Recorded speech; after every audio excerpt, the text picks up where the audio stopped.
how you decide when to slow down to prioritize photography versus when you keep moving to accomplish the goal of finishing the hike. Yeah, it's a constant struggle. We were on vacation like 3 weeks ago, and my 5-year-old daughter was walking with us, and my 3-year-old was bombing ahead, like just like running as fast as you can, screaming.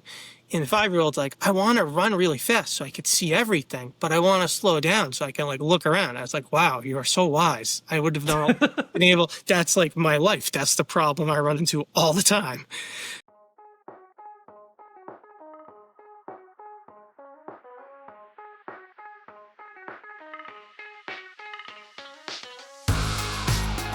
Well, hey everyone, I'm Matt Payne, and this is episode 451 of F-Stop, Collaborate, and Listen, a podcast that goes far beyond camera gear with candid, in-depth conversations exploring creativity, motivation, inspiration, and the craft of photography.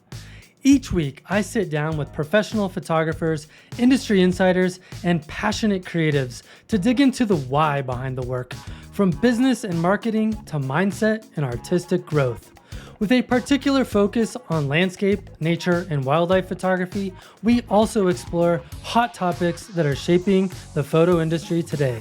My guest this week is Mike Weinhold, a New England-based photographer and hiker who has combined his love of the outdoors with a deep commitment to creative expression.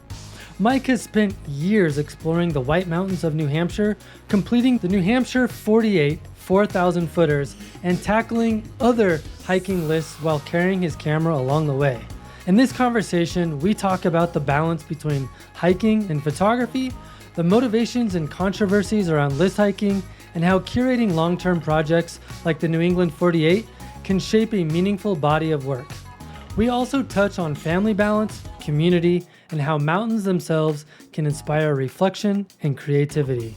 And if you want to go deeper, be sure to join us on Patreon, where Mike and I record a bonus episode about the art of image titling and captioning and how words and pictures together can create a more powerful story.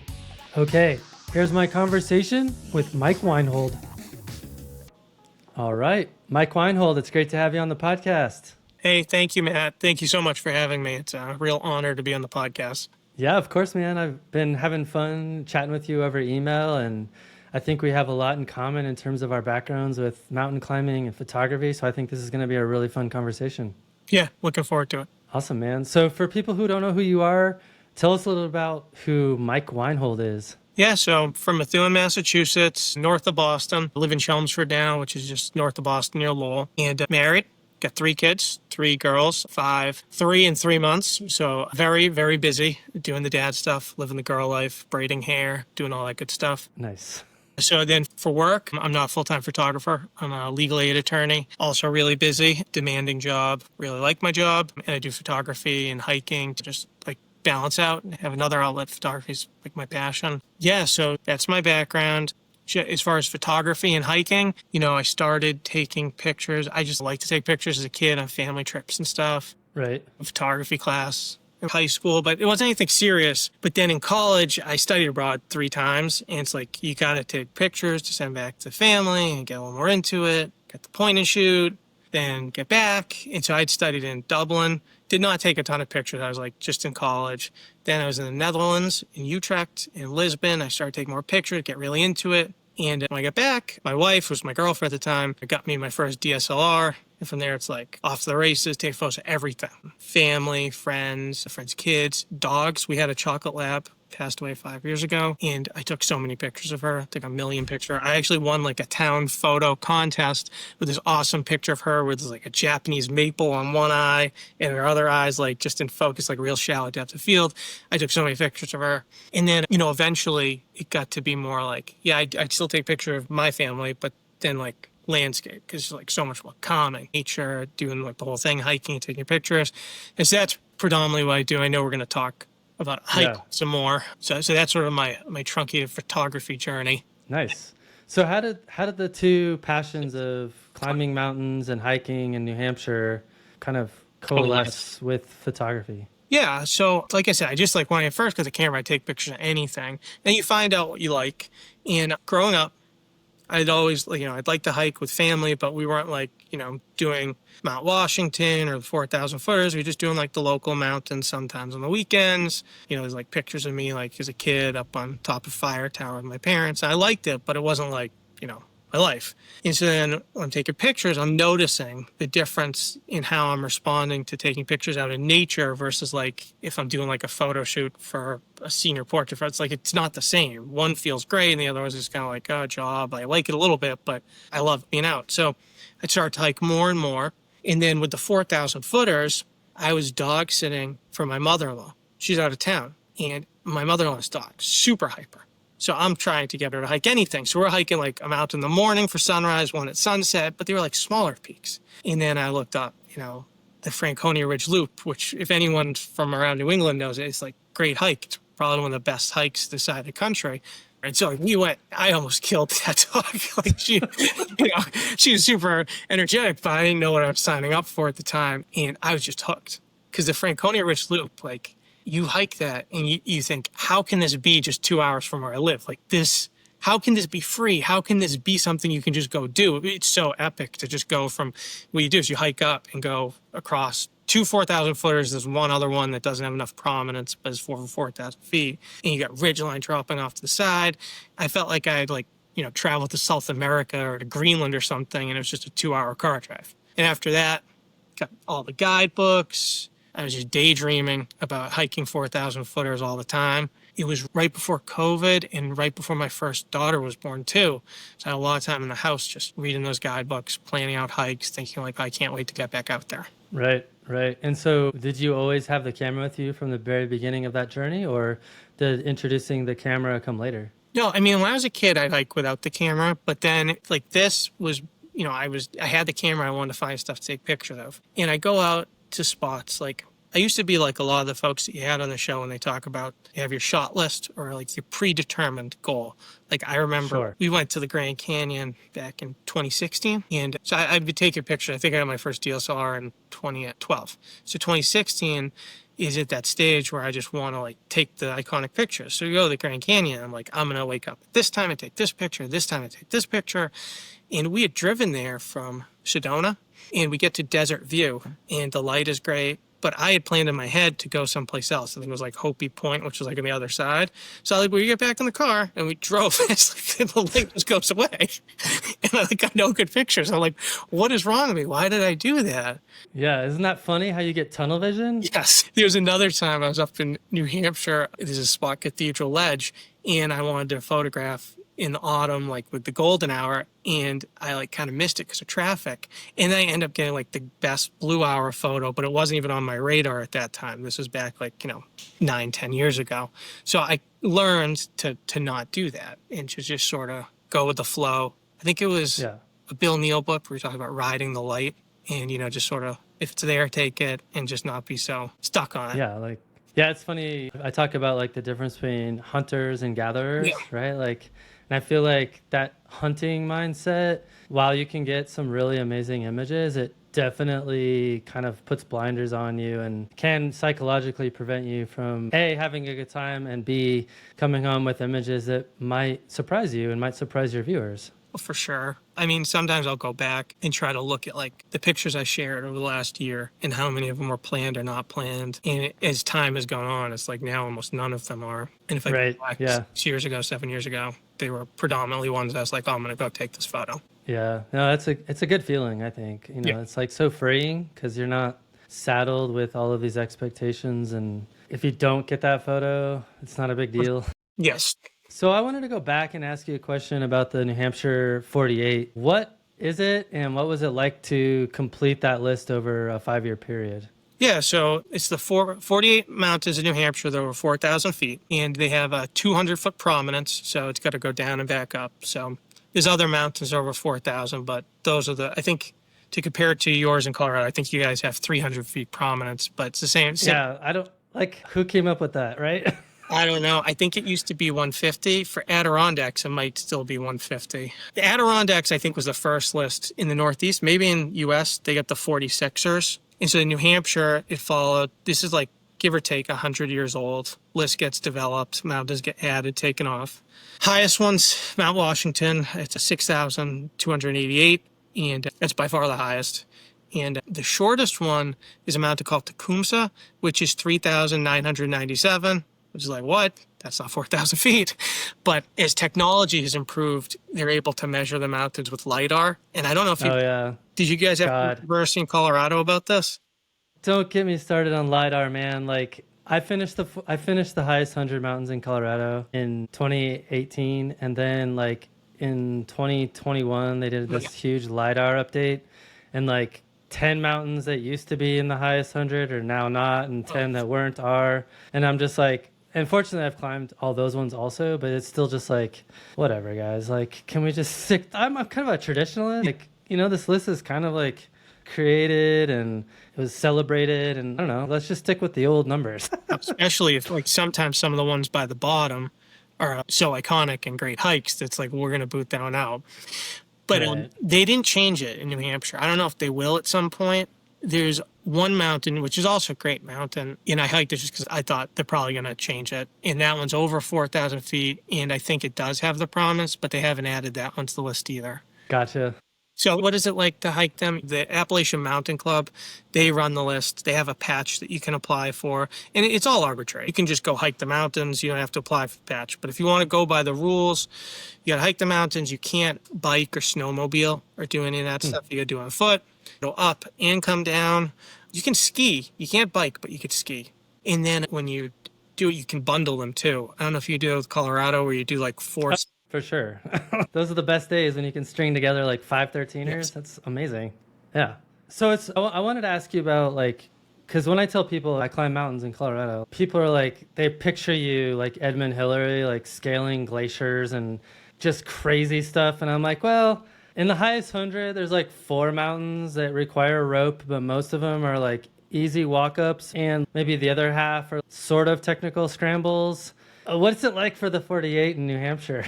Yeah, good question. It's basically all hiking. New Hampshire is really popular for like mountaineer training in the winter because our weather's horrible. And there's a lot of an ice climbing scene and this rock climbing scene, but that's not necessary for the 48. Now, there's a whole bunch of lists up here. And so there's a list of Terrifying 25, and they have a lot of overlap where some of those will be 48. And those ones are more like your scrambles where you're going hand over hand, or maybe there's a no-fall zone. Like, I just hiked one last Thursday, Mount Shakora, and on the trail you go, like, there's a spot where, like, you just really, like, you can't fall. You got to be careful, but it's not like you got a rope and helmet and the axe or whatever. In the winter, the weather is crazy. I think the wind chill record for the U.S., for coldest wind chill in the whole U.S. is Mount Washington from a couple of years ago. It was like minus 108 wind chill. I feel like Mount Washington holds the record for like the most wind. It did. And it got passed like 20 years ago. Oh, okay. But it's like known for just being ridiculously windy, right? Yeah. Crazy windy, and the weather changes. So anytime you're going to go hike, you got to like really look at the forecast in Mount Washington. So if you ever come out to New Hampshire and hike, and you hike Mount Washington, you're going to be like super surprised because Mount Washington basically has like a visitor center. There's like a cafeteria. There's the Colorado Railway goes up, and there's a weather observatory. It's like a famous weather observatory. Hiking Mount Washington is not like hiking another mountain. You hike Mount Adams, which is the second tallest, and it's just piles of boulders. So you get to the top, and when I hiked Adams, you could just sit on the top of the world. There's like no one else. It's like nothing. You hike Mount Washington, and it's a different thing. You know what I mean? It's like a million people that took up on the road or the cog. If you hike Mount Washington, there's like a small mall on the top, and that's cool in some regards. Gotcha. It's not solitude. It's not peaceful on the top. Right. A totally different experience. And so I know here in Colorado, like the 14ers over the last 20 years have become like ridiculously popular, especially stuff that's closer to Denver. Like literally you could see 400 or 500 people a day going up and down. What's it like over there? Yeah. So if you go on the weekends in the summer or like a holiday, and especially popular ones, yes, that will be the same. But if you go the weekdays, or you want to like go and try to get out kind of early to take, pictures when the light's like coming in, you can see no one, or maybe you see a few people. I've had hikes where you barely see anybody, and then other ones where you see a ton of people. So it really depends when you go, but they have gotten a lot more popular. and you can kind of notice it. But a lot of the hikes, like I know you've talked about locations where it's like they get trashed because of Instagram. A lot of those New Hampshire are like lower where that happens. There's a spot, Artist Bluff, that was in the national news last fall, very popular,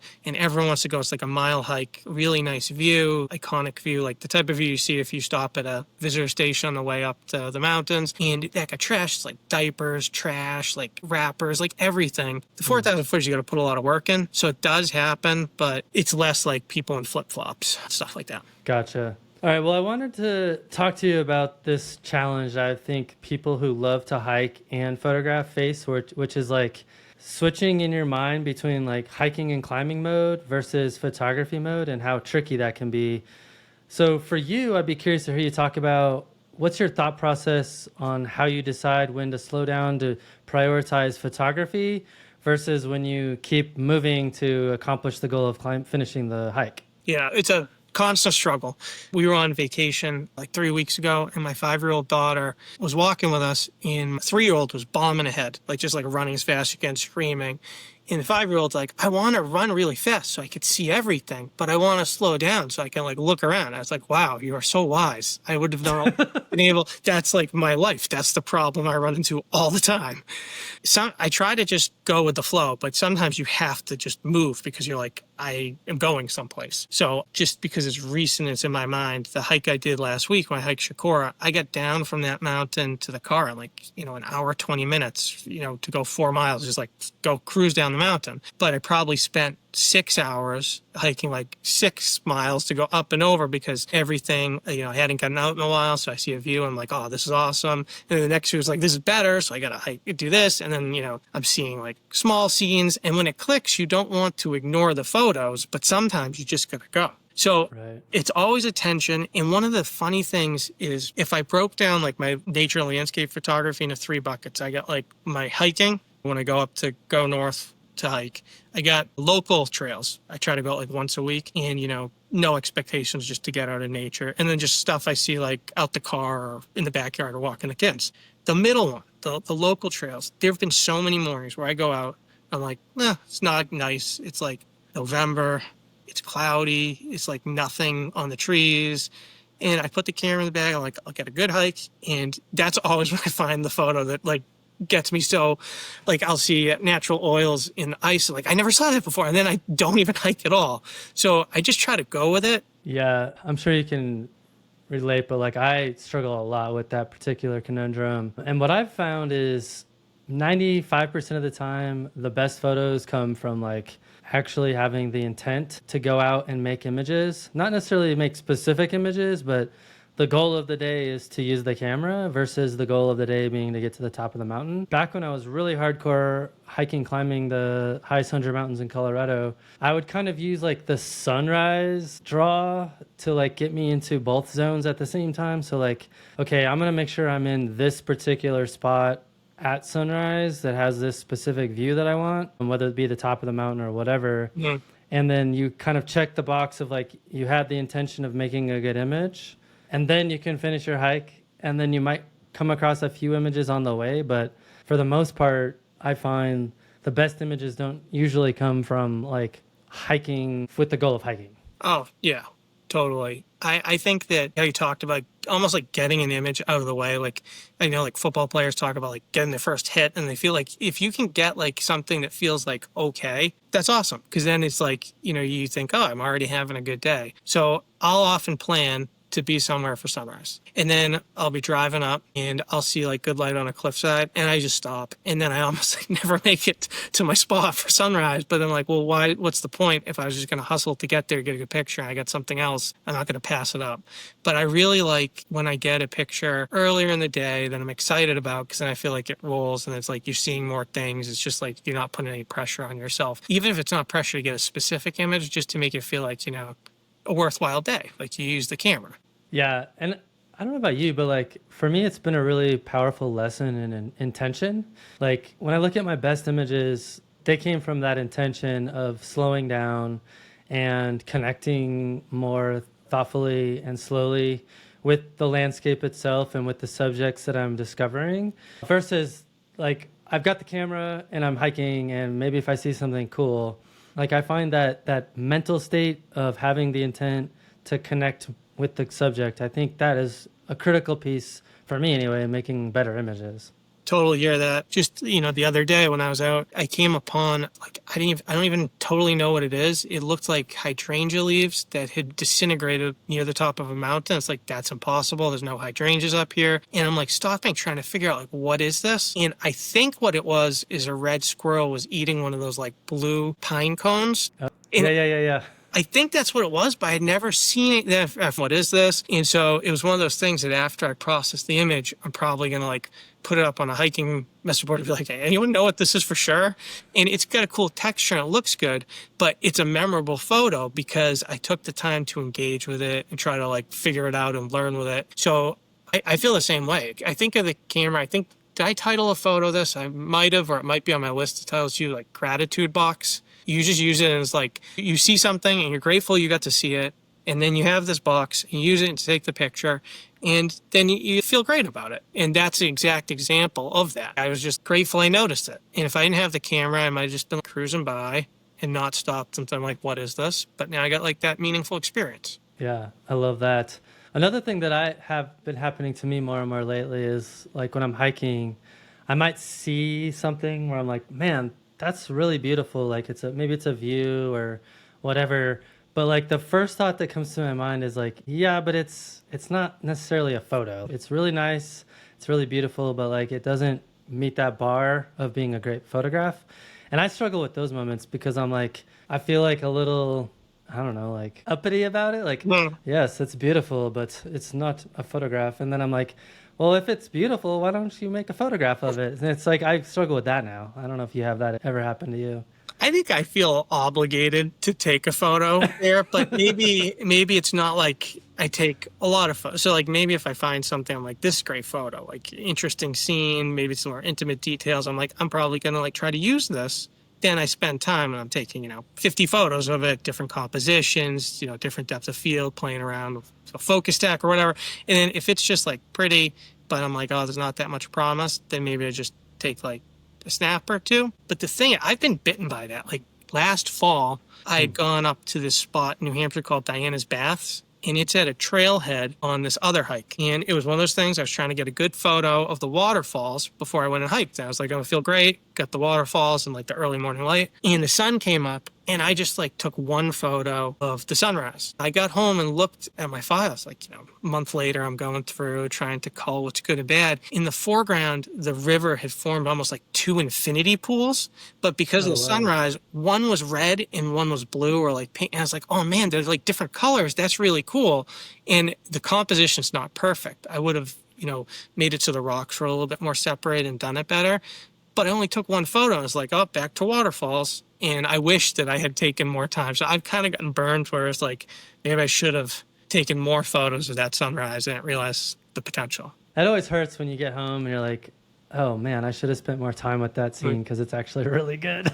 Yeah. All right, man. Moving along, I'd be curious to hear a little bit more about the role photography has played in keeping you motivated through your multi-year hiking project. Yeah, so I think of it as one thing together now. I don't really go hiking without the camera. If I'm going on a family hike, I'll have the camera, but it's more just like take pictures of us. So there's times where I don't use it as much, but I can't remember the last time I went hiking without the camera. Sometimes I'll go out and I will take a ton of pictures. Other times it'll be mostly photography, less hiking. But it's all one and the same now. When I talk to people about it, I love talking about photography and hiking, and people ask me about it. It's great. You always feel like you're in a good mood. Like if you want to say like mental health, like you always feel better after hiking. Great way for you to express yourself artistically, get in that flow state, like everything else falls off. Great exercise. It's just like got everything.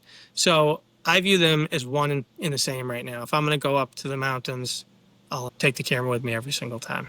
Yeah, that makes sense. I'd be curious though, do you feel like if you weren't a photographer, would you stay as motivated in terms of all of the checklists that you've been knocking off? I found having that extra motivator in terms of like, maybe I'll get a really amazing image on this trip has really helped me stay focused and motivated. But I'm curious about for you. Yeah, this is going to sound weird, but I feel like if I didn't have my camera, I'd sprain my ankle more because I just go like I'm a runner, but I just run on Okay. the streets. And in New Hampshire, everyone's like trail running. That's gotten like way more popular. But I grew up playing basketball, and all my friends knew like I'd twist my ankles all the time. I would have ankle braces on.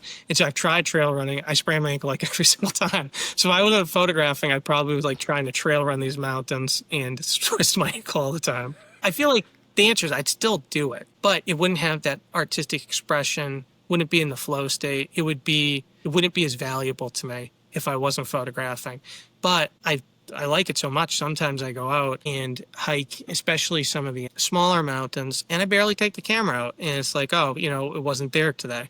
But as I've gone on, I view it less about like a one-day thing. I didn't get anything. I think more back on the season. If you have like a few days where you don't get anything, it doesn't matter because you'll get photos. Like I've looked at seasons, and I'll have fall where I share like 15 or 20 photos, and 7 of them were from the same 45 minutes. You don't have to have one photo per day that you go out. Yeah, definitely. And I look at it as they're kind of synergistic. Like, Right. I love what I get out of hiking and climbing, and I love what I get out of photography. But when I combine the two of them, it makes the whole experience like more than 1.5 times more awesome because of like you're discovering things in nature that you probably wouldn't necessarily have paid attention to if you didn't have the camera with you and stuff like that. So it's just a really amazing combination. Totally agree. I mean, you feel fulfilled. Like it's great when you're so tired at the end of the day because you like hiked a really big mountain. You feel great just to like get out and get a workout. And then you can look at the photos. You feel fulfilled, like you did a good job artistically. And it's just a great combination. So I understand that you're halfway through the New Hampshire 52 with a view list. Maybe tell us what that is and how that experience has compared to the New Hampshire 48, both in terms of hiking and photographic opportunities. Yeah, so a bit about the lists. You know how you talk about the 100 highest in Colorado? They have 100 highest in New Hampshire, and it's not as popular because I want to say like 25, 33 something are like real bushwhacks. There's no trail. Right, so just miserable. Yeah, there's not necessarily even like a payoff. Some of them I think are superb. A lot of the most popular is the 48, which is the highest mountains, and the 52 with a view. So the 52 with a view is meant to complement the 48 and get it to an even 100. And some of them are pretty easy hikes. Like the easiest ones are way easier than the 4,000 footers. But the hardest ones on the 52 with a view list are harder than some of the 4,000 footers. There's some on the 52 with a view that are just under 4,000 feet and much more rugged, more elevation gain. The tying principle for them all is they're supposed to have good views on the top. And they actually change the list like every 5 years. They just changed it like a month ago. Weird. Yeah, so they changed it a month ago, and they'll take a mountain off the list if the trees grow and the view's obstructed or Sure, okay. yeah, or if it like a trail gets so overused, it's like eroded and they don't have people going. So they'll modify it, but they're really liberal about like if you wanted to say you did it, you just have to hike 52. I think now there's up to 61 because it's been like 9 or so that are delisted. So 52 with a view is great. I got my daughter, the 5-year-old, she's done 2 of them with me. And, I'm trying to not force her to hike and to make her go up a 4,000 footer. I'm afraid she'd be miserable and never want to hike again, and I like blow it. So 52 with a view is good because you can get like a little passport book and put stickers in, and she's really into that. So we've done 2. I myself have done 28 now, so like a little bit more than halfway. What I will say for people listening, if you're thinking about hiking in New Hampshire, you're going to New Hampshire just for the fall, don't do the 4,000 footers in the fall, do the 52 with a view. And the reason is when you do the 4,000 footers, you get up into alpine zone. You can get like good pictures from the 4,000 footers, but if you do the 52 with a view, a lot of them are like probably like how you describe like 13ers or something where they're below another mountain. You get that amphitheatered around. So you could be on a 52 with a view looking at 4,000 footers and you're in the middle of the hardwoods. So like you're right in the middle of all the trees that are changing color. Right. So it's really good for photography. I have toyed around with doing maybe like a project that's like 52 without a view, where it's just all 52 with a view photos that have no views. And they're just like pictures I took of like, bunch berries or something. Because like you'd still get great photos that have nothing to do with the view. They're all over the state too. So the 4,000 footers are pretty located near the White Mountains, in the White Mountains. The 52 with a view, some of them, like there's one that's right up by the Canadian border that is not a long hike. So I'd have to drive I don't even know how many hours, probably like 4 or 5 hours to hike like 2 miles or 3 miles. It's like I'll have to figure out something else to do because that's too much on the driving to hiking ratio. Right. Yeah, no, that makes total sense. So I guess this is kind of like all part of a photography project that you're working on, like a 5-year project. And I'm guessing that you're dealing with a huge archive of images throughout this project. I'd love for you to kind of walk us through your process for refining and curating and preparing the work for something like your upcoming library exhibit. Yeah, so I use a lot of collections in Lightroom. So if I go do a hike, I'll make a collection for the mountain. And initially it was easy, but then I start doing repeats. So like I got to label like winter 2024 or whatever I label it. So make a collection, come back with a few hundred photos, right? Depends on how long the day is. Try to get it down to, 30 or so. And that's in the collection. And then every season, just to try to stay so I put myself on a schedule because I got the kids, I got the job, everything's busy. What I try to do is stay on a tight schedule. So every season I try to I'll take pictures in fall, for example. I try to work on them in winter and be done with them by the end of winter. And then I'll send them to, I got a couple that are pen pals that I email about photography. Nick Becker, who's been on the show, is one of them. Me and Nick email a lot. And John Welch, who knows New Hampshire really well. He's a photographer up in New Hampshire. Also got 3 daughters, hikes all the same mountains as me, got a lot of common with me.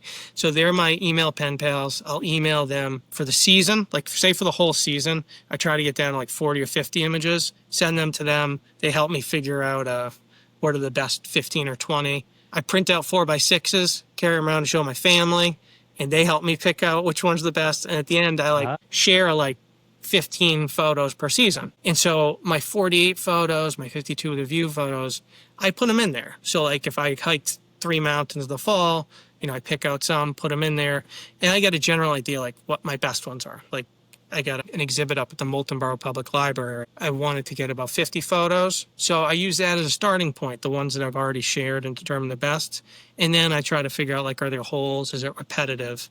And in Lightroom, I go back to my collections. So I got my 48, which has got all the 48 hikes, and just zip through there. Oh, can I find a good leaf litter photo or a good fern photo or something like that. How did you develop those pen pal relationships? Did that come easily, or were you already friends before? Or how did those come to fruition? No, I got to give you credit and this podcast credit because I listen to people talk about having mentors, and I, read books and watched videos. Honestly, when I started to teach myself, it was mostly books. There's, I think, Brian Peterson, Understanding Exposure, taught me how to use Oh, sure. Yeah. And so I read a bunch of books and learned how to do it, trial and error. I mostly go out photographing solo. Sometimes on hikes I'll have friends go too, which is a different experience too. Yeah, so I was really self-taught, and it was a solo thing. I just go out and it was for me. I don't really ever go out and photograph with, it sounds great when people on the show always talk about they go and photograph with their friends. I'm just alone. So I'm out there, and then I thought, well, how do I know if they're good? I know what I think is good. And part of me was should I just stick with what I think's good because it's more original, true to my voice? But then I was well, how am I growing? How am I learning? So every year I set a resolution, an obtainable resolution to do. So this year, one was to email the library to see if they wanted to have another exhibit, and one was to email you to see if I could come on the show. Well, 2 years ago, you were the resolution this year. 2 years ago, I was I need to get some feedback. So I had emailed Nick before, I think after he was on your show, he talked about being a new dad. And I had just become a dad, and we just emailed back and forth about it was great to hear you talk about that on the show. And I'd known John from Instagram, just commenting on each other's photos. And so I sent them an email. It's basically I need friends. Would you look at my photos? And they were yeah, I'd be happy to do it. And they've helped me every season for probably 6-8 seasons, and then sometimes they'll send me stuff and go back and forth. It's been really great. I'm so happy it worked out. It's tough to put yourself out there and be will you be my friend? But I feel most people are kind of in the same boat. It's funny because I did a crazy 45-mile backpacking trip this last weekend, and it's with my buddy who lives in Flagstaff, and I have one friend in Durango who can go hiking with me, but our schedules are never aligned. And so I'm always complaining to my wife, I have friends, I have all these photography friends that I've developed, but I never get to see them. And so I think everyone's kind of looking for friends. It's not an uncommon problem to have. Well, I have one good friend that hikes with me. He's not a photographer, but luckily he's the most photographer tolerant person in the world. Because you know how it is when you hike with people who aren't photographers. They're like, what are you doing? Yeah, it's like it's a mushroom. How many pictures do you have to take of it? Well, he's really great about he'll just stop and like chill by the side of a stream while I take photos for 45 minutes. I had told him about the 48 and I had hiked a few. And he had just taken a new job and had a bunch of time off around COVID. He's like, oh, that sounds fun. And then he hiked all of them in like a year. And I had little kids, and I was like, I can't go. I was like, what are you doing to me? Like, you're stealing my dream. And he still hikes with me and does them anyways, just does repeats. That's awesome. So I understand that you want to turn the New Hampshire 48 into a book someday. What would you want the book to convey beyond the images themselves? Yeah, this is really aspirational. I listen to everyone talk about how difficult it is to make a book. And so this is just sort of a dream that maybe when I retire down the road, I'll have hiked more. There's people that do this thing called gridding the New Hampshire 48. I don't know if they do that in Colorado. Yes, basically you string together like a crazy number at the same time. But what is it? Oh, no, gridding. It's like you do all of them in a different season, right? More extreme. Every month, you hike every single one. Oh, every month? Yes. So, and then it comes out to be like 500 something mountains. And there's people in New Hampshire that have done it. There's 2 people that have done it, like in January, they hike all 40 February. Yeah.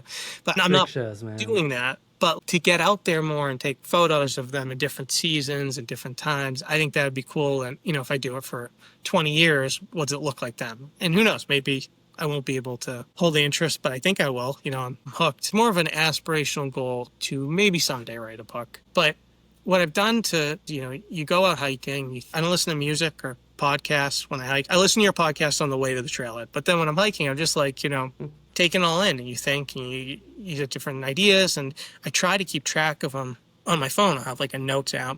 And then I incorporate it into making the titles. And back a few years ago, this was a different resolution to write meaningfully. Like, don't just title a photo like 2 ferns. Give it a real title and write a few paragraphs about it.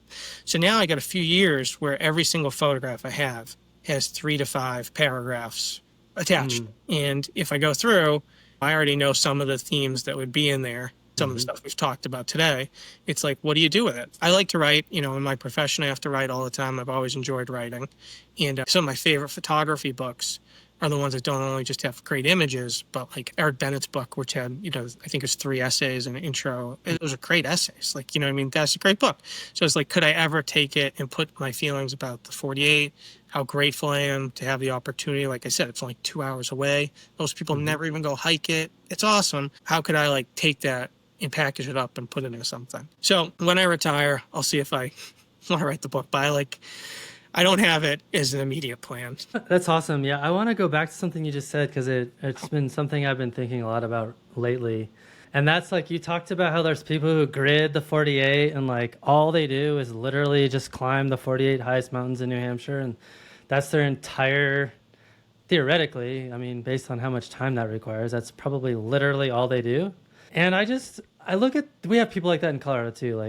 I'm like, yeah, I've climbed the highest 100. I'm close to climbing 300 or 400. But I know people who have climbed every mountain over 10,000 feet in Colorado, which is I don't know, 3,000 peaks or something ridiculous, right? But that's literally all they do. They probably don't write. They're not taking photographs. They probably don't have kids. They don't have other relationships, maybe. Some of them do, surely, but... And they probably don't have other hobbies, they're not watching baseball or I don't know, they don't contain multitudes, I guess is what I'm trying to say. And do you ever think about that in terms of being a more well-rounded, balanced human and how that influences the way you see the world? And as a photographer, I personally think the more well-rounded we become, the better photographers we become and the better writers we become and the better human beings we become. But that seems almost impossible if all you do is focus, laser beam focus on one thing. So what are your thoughts on that?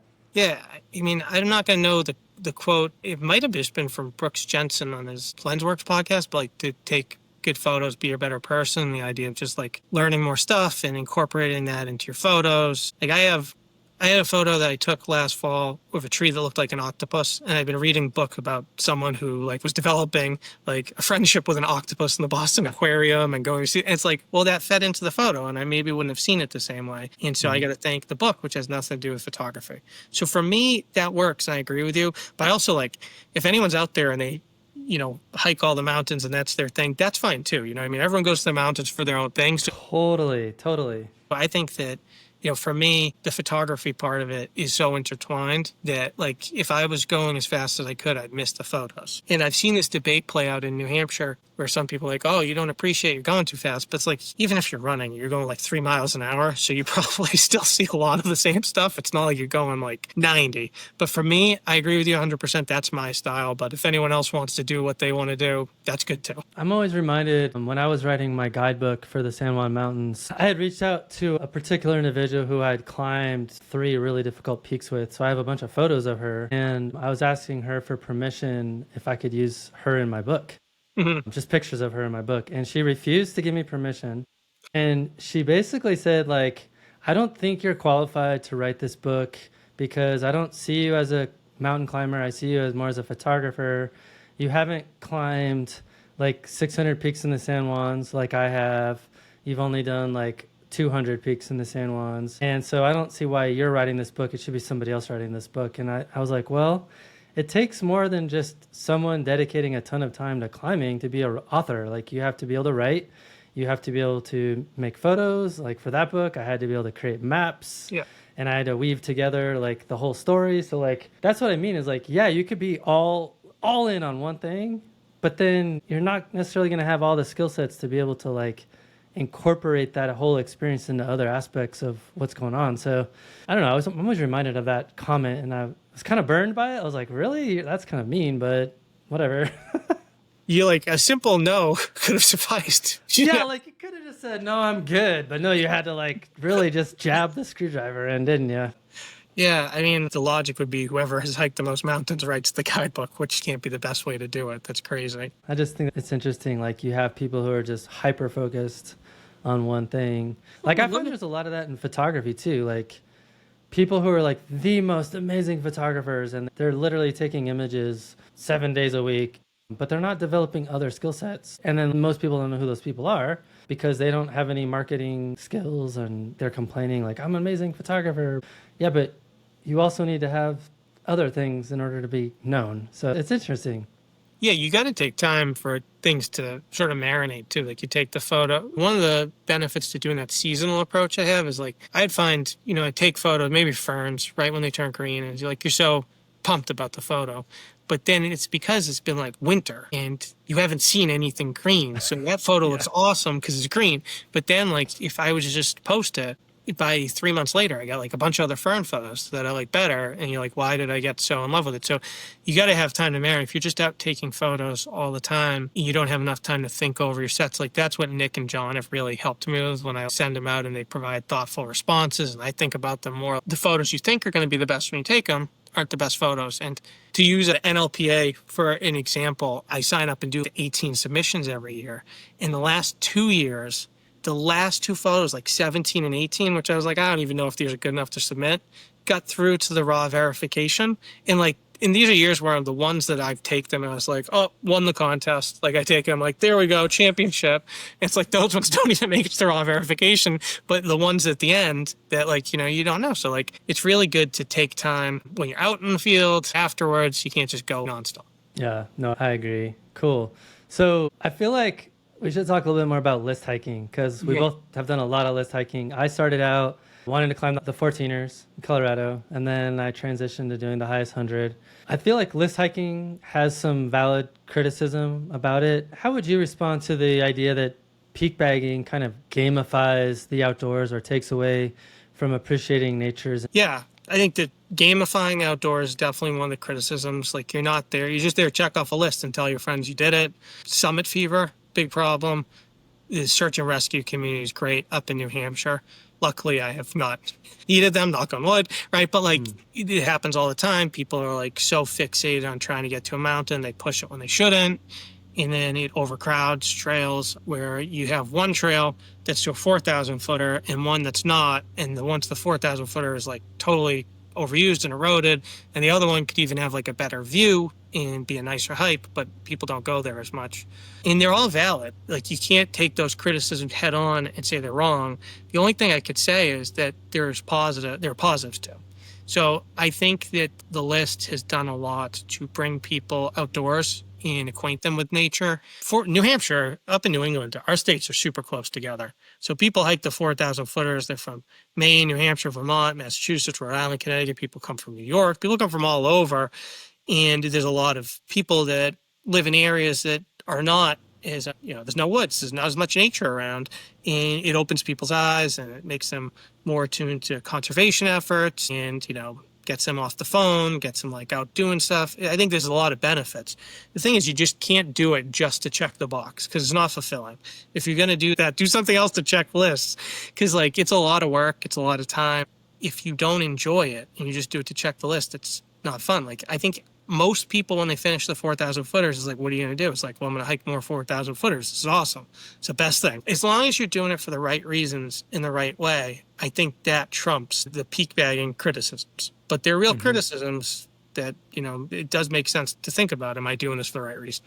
Yeah, and to your point, here in Colorado, what oftentimes ends up happening is people have this goal to climb the 14ers and they save all these really hard mountains for the end, but they don't have the experience. Like they've only done class 1 hikes, they've never done the class 4 scramble, and then they get into some really nasty terrain. Unfortunately, you have people who end up passing away because they make bad decisions or have bad luck, whatever it is. And so that's one aspect of it that can get really, it's unfortunate. But I think on the positive side, another thing that I've appreciated is like you kind of develop a little bit of a community that you belong to when you start pursuing those checklists, and because you have those shared experiences like, oh yeah, I remember I did that mountain too. I personally found that the checklist was really just like a motivator to get me out of the house.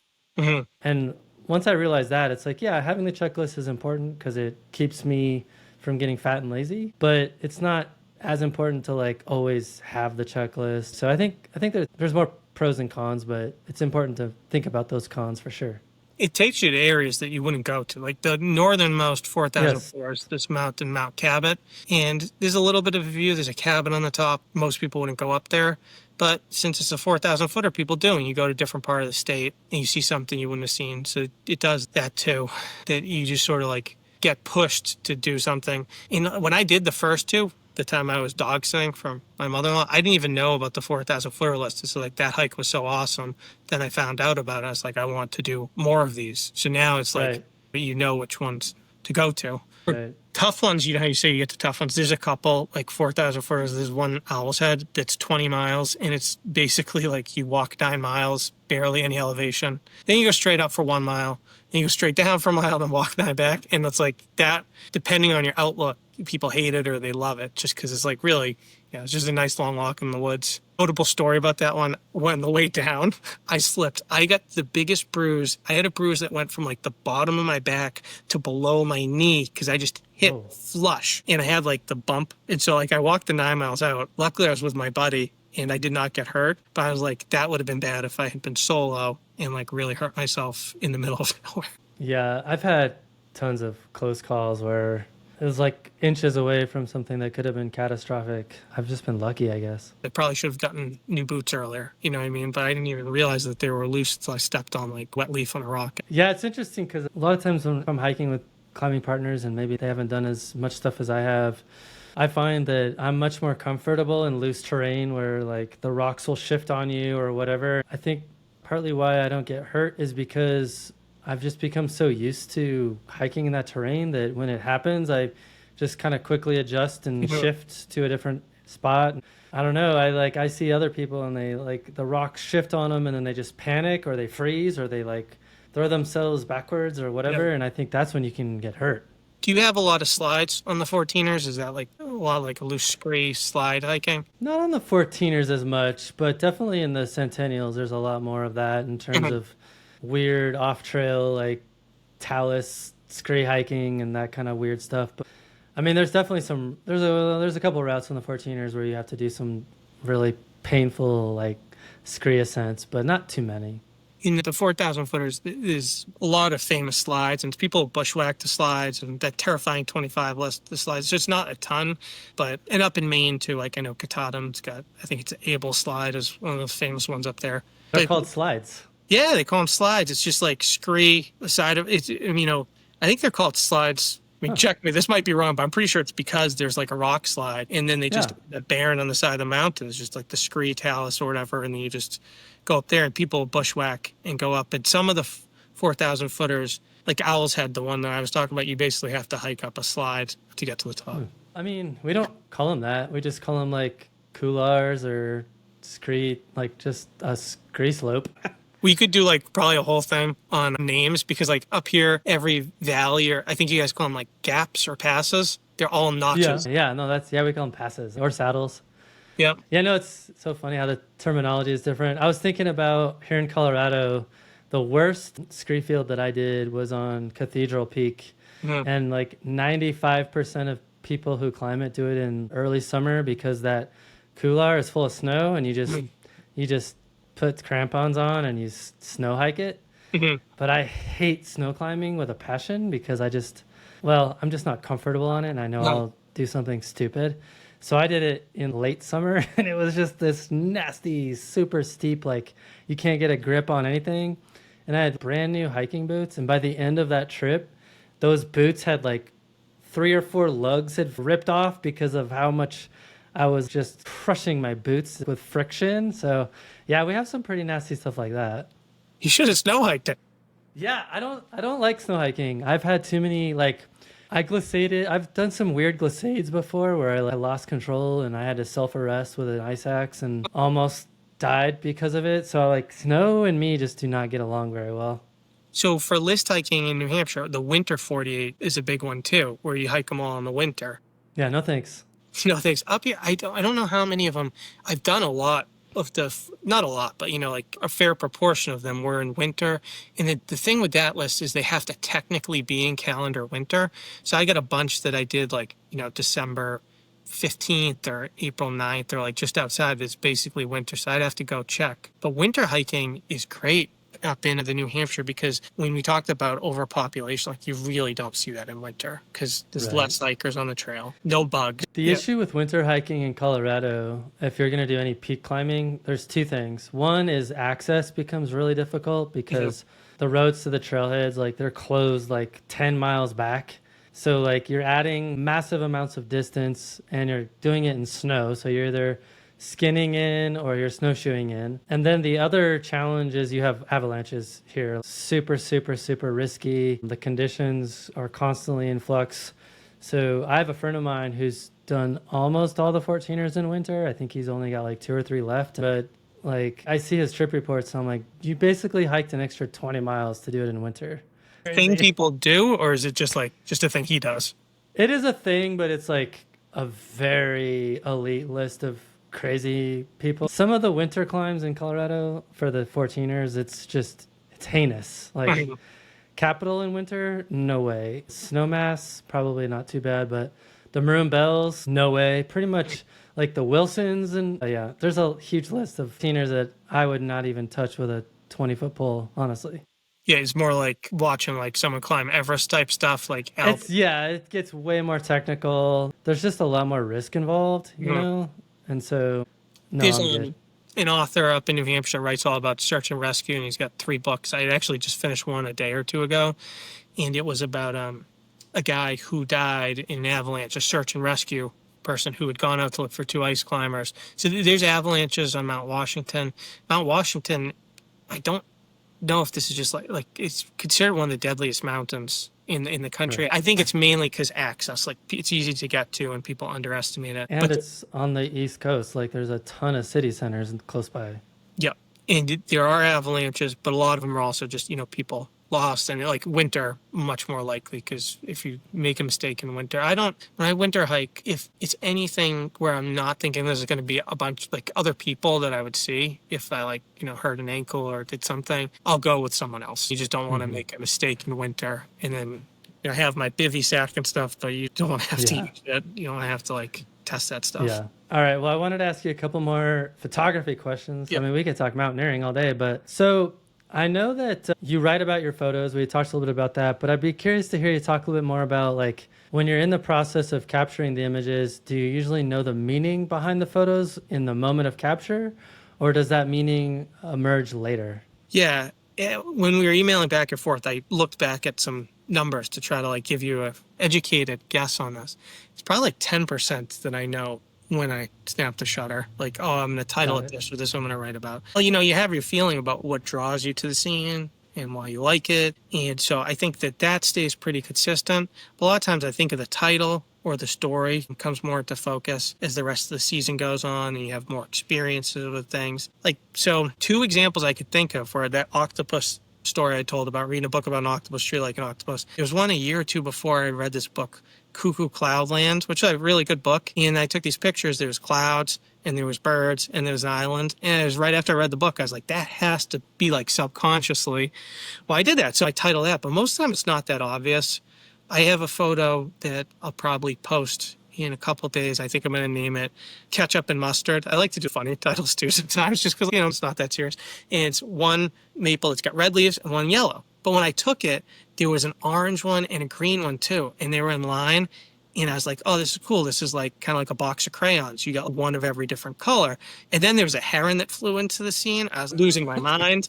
But then when I get back and look at the photos, I just didn't have the right composition for all 4. There was too much empty space in the trees. And I was like, it's okay, but it just doesn't pop. It's not good enough. But the one I had, just the red and the yellow, worked better. So then, you think of the title after. Ketchup and Mustard. There you go. Yeah, I know. It's not going to be like in a famous museum, Ketchup and Mustard, probably. I like it. I think it's a good title. Hey, you never know. Like, someone literally taped a banana to a canvas and called it art. So let's get real here. All right, well, cool. So my last question, I did want to do a Patreon bonus episode with you about titling and writing about images a little bit more. But for the main episode here, my last question is, looking ahead, what's your vision for the next phase of your hiking and photography journey? Yeah, so I'm working on the 52 with a view, and I got 24 left, and I've done a bunch of them as repeats too, and I'll continue to do that with my daughter. So that's kind of the slow goal on a list, and maybe I'll work on round 2 of the 48. There's the New England 67, which is you do the 4,000 first. There's a few in Maine. There's like 15 in Maine and 4 in Vermont, I think. This time I have a 3-month-old baby, you know what I mean? So if I just get out to take photos, that is a win. So those would be the hiking ones. Photography-wise, I try not to think like I got to get this photo or I got to try to win this contest. I try to just control what I can control. So when I talk about resolutions and what I've done in the past, like I talked about making friends, getting on the podcast, maybe it would be like one year was redo the website. Next year I'm thinking maybe I could do a newsletter. I see so many people. I've subscribed to some of the folks that I've heard on your show, and you sign up for their newsletters. That's like really cool to get that. Most of the emails that I get, it's like, oh, why is someone emailing me? But then I get like a photography newsletter. I was like, oh, that's cool. Like I look forward to it. So perhaps that. But if I can get out and get back onto a schedule where I'm just out in nature, maybe I find a good photo, that's a win. Like I don't have to have anything more than that. Awesome. You just said something that prompted me to ask you one more follow-up question. Because you have a newborn at home and another kid. It sounds like it's not stopping you from getting out of the house. Like when I had my son, fortunately, my wife was like, yeah, go do your thing as long as you're like not out 24/7. And I had to be really mindful about that balance. But I've heard I have a lot of other photography friends, like when they had a kid, they stopped taking photos like for years, which I think is kind of wild. So like, how have you been able to juggle that? Yeah, so I have 3 daughters, right? And every time I'm lucky enough through work that I can take decent parenting leave. And so me and my wife are both out right now. The baby has been sleeping throughout this whole episode. And when baby's first born, schedule is so hectic, sleep, it's not a top priority to get out. But usually after a few months, I'll get back into a routine. The routine I had going before newest daughter was born was I try to go Saturday mornings. So like Saturday morning, wake up crazy early, like 4 o'clock, go take photos. Sometimes get like bagels or donuts first, or sometimes get them after. It depends when the sun's coming out. And then hit the grocery store.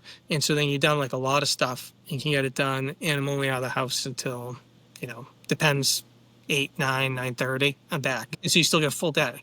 And then if from hiking, if I can get once a month, once every other month, like a big hike, either on a weekend or a holiday, or sometimes if it goes a long time or too busy with family stuff, I'll take a day off work if it's like I have a day. My job is very busy, but sometimes it's like you're prepping for a trial and then the trial's done. And then it's like you might have a day where you can bounce out and try to do a hike. If I can do that, then I feel like I'm out enough and I got photos to work on. And so things are good. Saturday morning is I go take some photos, go walk around, just local trails. And then Sunday morning is wake up early, cull through the photos, maybe edit, maybe write a little bit about them, but just sort of like the computer time.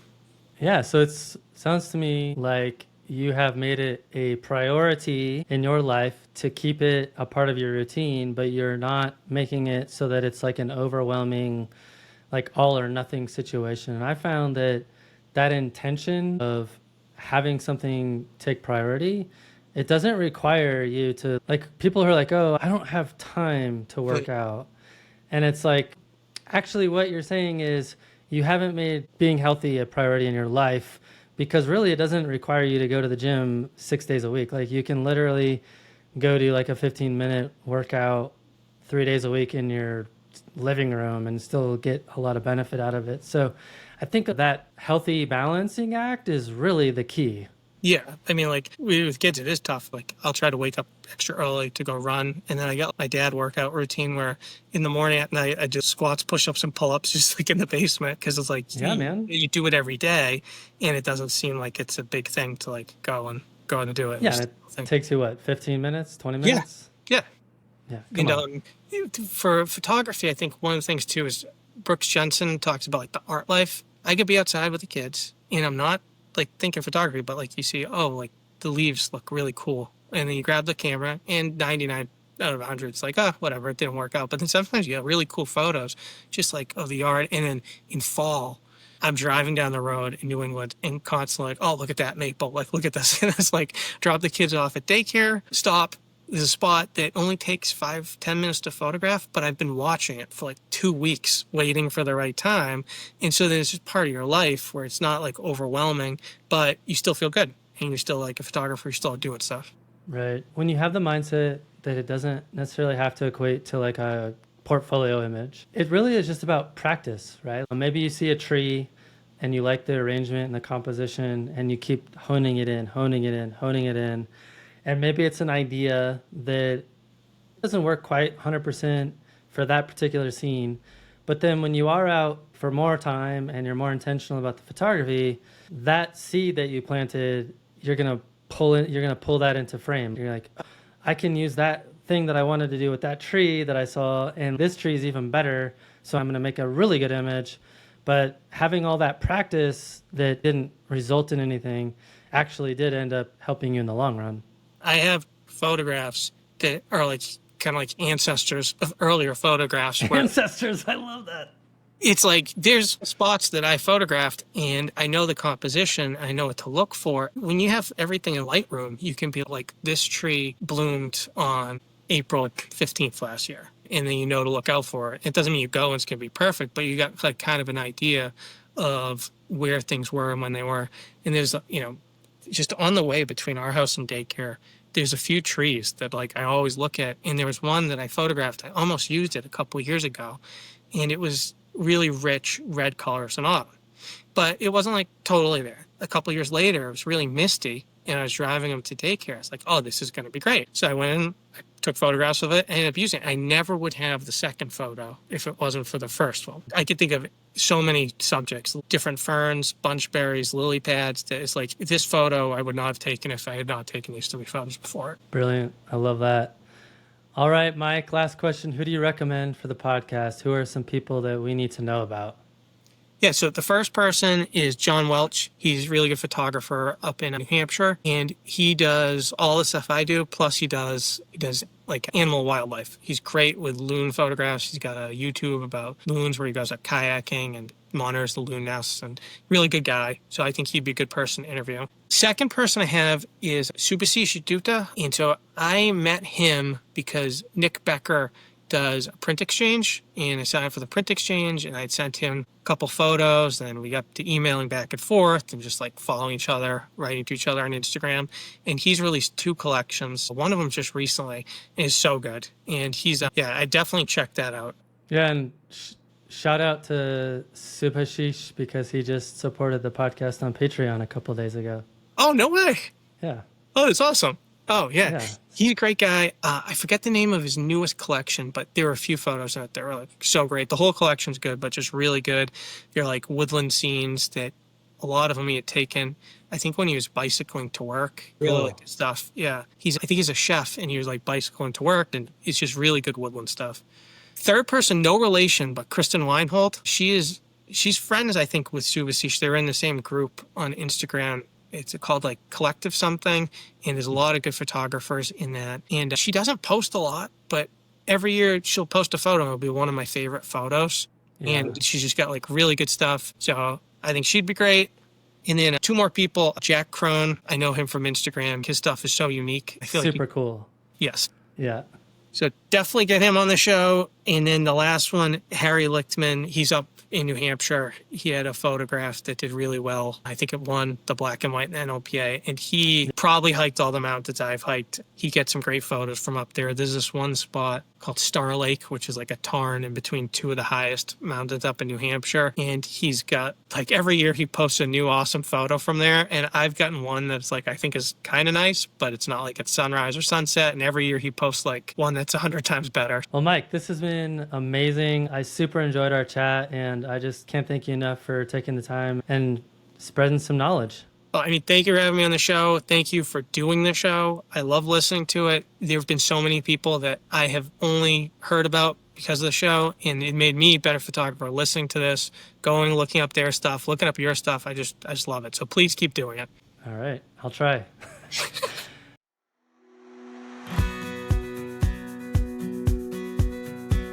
Well, thanks for joining me for another great episode. I hope you enjoyed my conversation with Mike Weinhold. Before we wrap up, I want to remind you that there are 3 simple ways that you can support this podcast and help keep it going.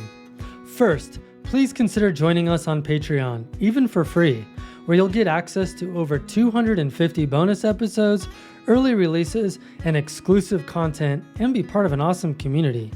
Second, leaving a positive review on iTunes or Spotify makes a huge difference. It helps more people discover the show. And third, if you're in the market for new gear, please check out our affiliate links in the show notes. It doesn't cost you anything extra, but it helps support the podcast in a meaningful way.